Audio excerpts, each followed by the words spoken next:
तो आप लोग कैसे हैं। और देखिए ये है अमरेश देहाती, ये है अविनाश भाई।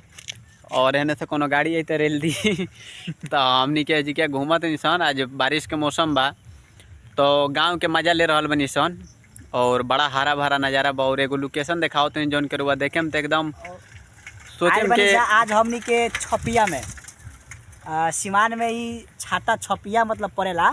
तो छपिया गांव है एगो, वही जाए बनी जाए हमनी के घूमे। तो एगो नज़ारा ऐसा दिखाओ तो नहीं रुआ देखे में तो मतलब लागी कि जैसे पहाड़ के नीचे जौन गाछ वृक्ष जैसे होला और जैसे पहाड़ के ऊपर लौकेला। तो देखिए सीमान के छपिया में जगह बा। और रुआ के दिखाओ तो नहीं वीडियो में, रुआ देखिए कैसन लागत है। तो देखिए बैक कैमरा के मदद से हम रुआ के दिखाओ तो नहीं। और उतना खास हमारे कोनो कैमरा नहीं खे ना, तो बहुत अच्छा नज़ारा बाई और बहुत अच्छा ही व्यू आई। लेकिन बैक कैमरा से रुआ के दिखाओ तो नहीं। और देखी और कहीं पहाड़ी क्षेत्र में रुआ गई होकेम तो देख ले होकेम के सेम ऐसे ही लागेला।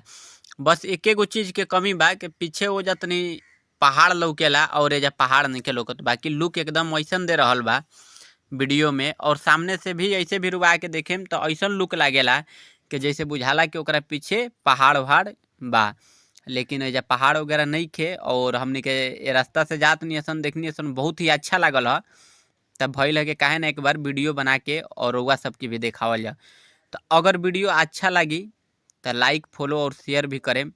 अगर यूट्यूब पे देखत नहीं तो सब्सक्राइब जरूर करें। फेसबुक पे देखत नहीं तो फॉलो करें। इंस्टाग्राम पे देखत नहीं तो फॉलो जरूर करें। तो वो बैक कैमरा के नज़ारा से देखनी है। और देखिए जस्ट उहे पीछे क्या हो सब एकदम बिल्कुल नज़ारा बवे। और देखे में बहुत ही अच्छा लगता। तो ये सब चीज़ देखला पे ऐसा लागेला जैसे बहुत मतलब अंदर से खुशी मिलेला। काहे कि देहात के लुक में भी बहुत भाई ज़बरदस्त थी बवे। और चलिए आज के वीडियो में इतना ही।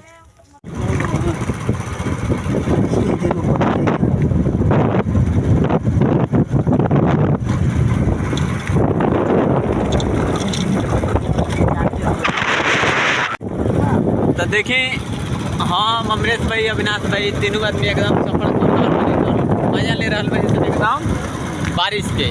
अब मौसम भी बहुत अच्छा बनल बवे। तो